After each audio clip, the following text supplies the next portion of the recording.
Здравейте! Знаете ли, че България е един от най-големите производители на велосипеди в Европа? Въоръжен с тази информация, реших, че лесно и удобно ще намеря необходимите ми колела за моята количка с педали, реплика на Bugatti 35. Но реалността се оказа друга. Един месец ходене по най-големите производители, по техните магазини в София, обаждане на съпорта, получавах един и същи, да си кажа честно, студен отговор. Нямаме наличности, не можем да ви съдействаме. Почти се бях отказал да намеря колелата в България и бях се приготвил да започна да правя оригиналните дървени колела, когато случайно в сайта на един от производителите попаднах на модела, който ми харесваше, с указание, че има една налична бройка във Варна. Обадих се във Варна и попаднах на човек, който внимателно ме изслуша, разбра какво ми е необходимо и в рамките на един месец получих необходимите ми колела.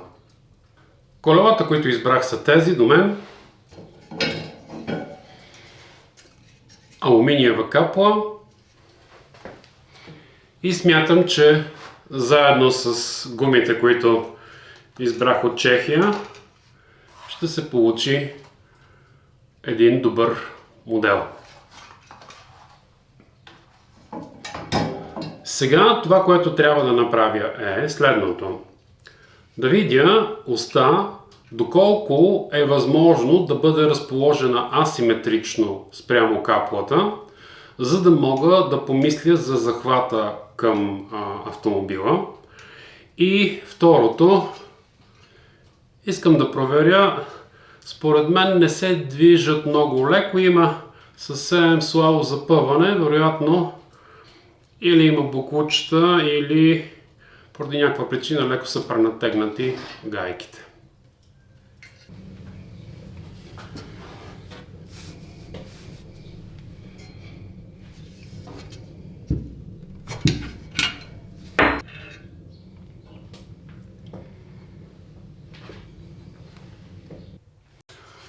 Ето го колелото с отстъпа.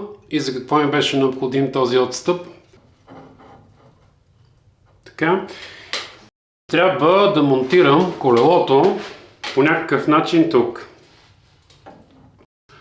Първоначално обмислях варианта да разпробия отвор в тройника и от вътрешната страна да го законтря с гайка и контрагайка, но се оказа, че почти е невъзможно да бъде направено това нещо.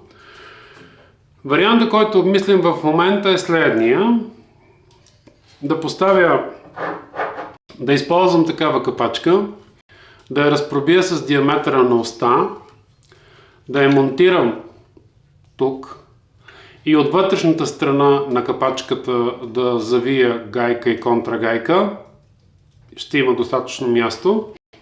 И след това с нипел да монтирам към тройник. Ще се получи нещо такова.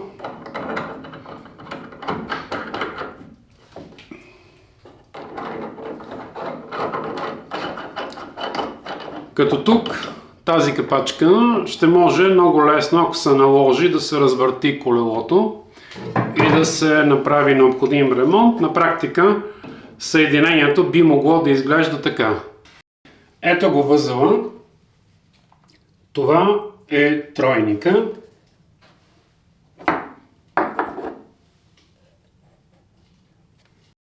След това имаме нипел отгоре и отдолу. Като тук препоръката е да стане преходен и 1/2 към 3/4.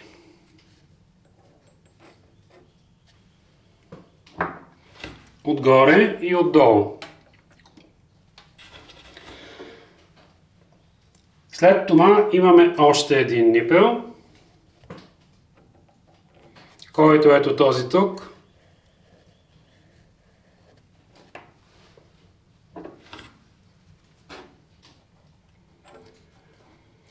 И след това отгоре имаме гайка, ето я, която трябва и отдолу, която трябва да стегне цялата конструкция. Аз избрах да поставя капачки. И ето как работи цялата система.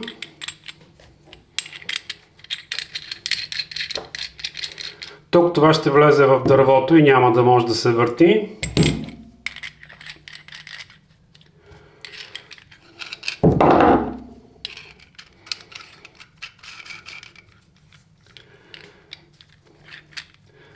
Като разбира се, тук се остава,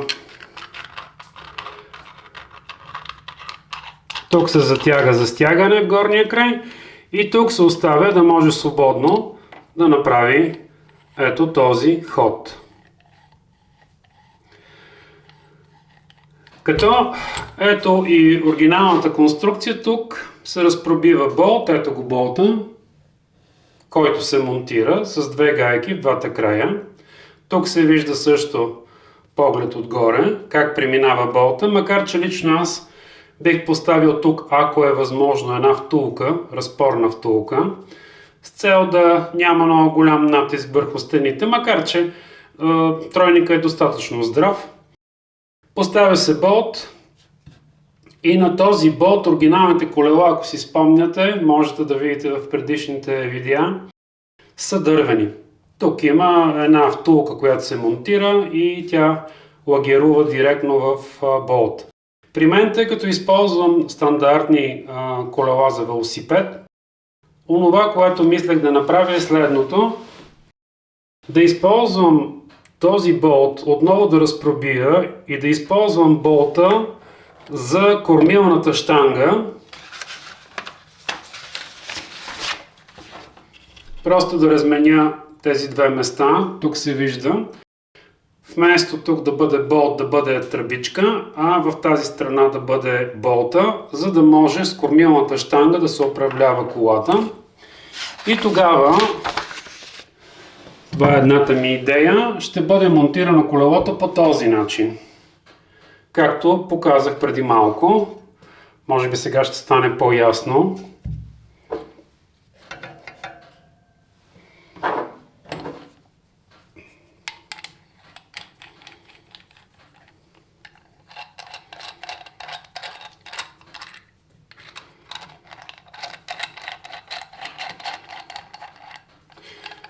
И тук вече, както обясних, разпробивам капачката. През нея преминава оста, от вътрешната страна с гайка и с болта, който е в оста е куха, стягам, за да има гайка и контрагайка. И след това спокойно мога да навия, като цялото това съединение ще бъде плътно стегнато. А болта, който ще премине, ще се използва за кормилната щанга, за да управлява количката. Ако и вие имате някакви други идеи за монтажа на предните колела, ще съм благодарен да ги споделите с мен тук долу в коментарите към този видеоклип. А сега, ако си спомняте, ако сте гледали предишните видеоклипове, тъй като тук открих една грешка в размерите на чертежите, ще трябва да смена тези две водещи летвички, тъй като отворите ми на болтовете, след като оправих пропуска, който беше в чертежите, се разминават. Така че сега започвам да правя това.